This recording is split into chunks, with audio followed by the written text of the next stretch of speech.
पर्दाफाश। आज का ये खुलासा आपको हिला देगा।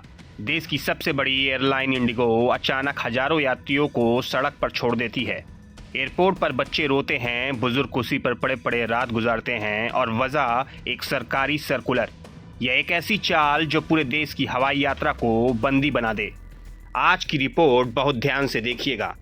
1 नवंबर को भारत सरकार के डीजीसीए ने एक नया सर्कुलर जारी किया। नाम FDTL रूल्स, मतलब पायलट और क्रू को ज़्यादा आराम, ज़्यादा रेस्ट देना ज़रूरी।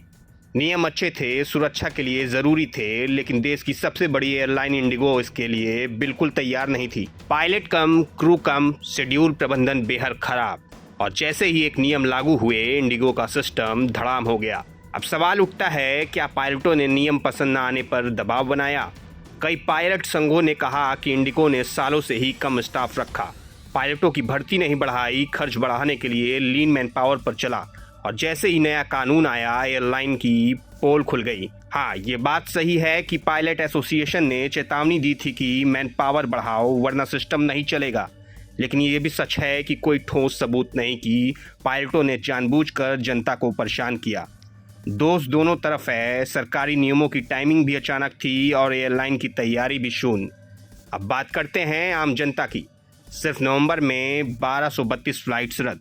एयरपोर्ट्स पर ऐसी अफरा तफरी मची कि लोग 12 से 14 घंटे तक फंसे रहे। किसी का इलाज छूट गया, किसी का इंटरव्यू, किसी की शादी। हज़ारों लोग फर्श पर बैठे बैठे पूरी रात गुजारते रहे। इंडिगो काउंटर पर सिर्फ एक ही जवाब, हम कुछ नहीं कर सकते। उधर टिकट के पैसे अलग, नई टिकटें महंगी, सबसे ज़्यादा नुकसान आम इंसान का। दबाव इतना बढ़ा कि सरकार को बीच में आकर कुछ FDTL नियम वापस लेने पड़े, मतलब सरकार को पीछे हटना पड़ा।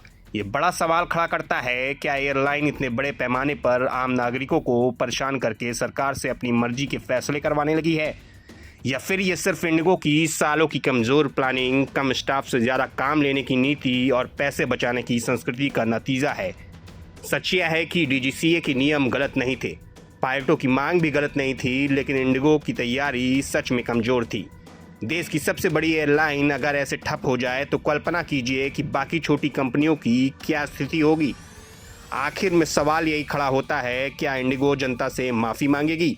क्या सरकार सुनिश्चित करेगी कि दोबारा ऐसा ना हो, या हम हवाई टिकट खरीदने वाले आम लोग ऐसे ही परेशान होते रहेंगे?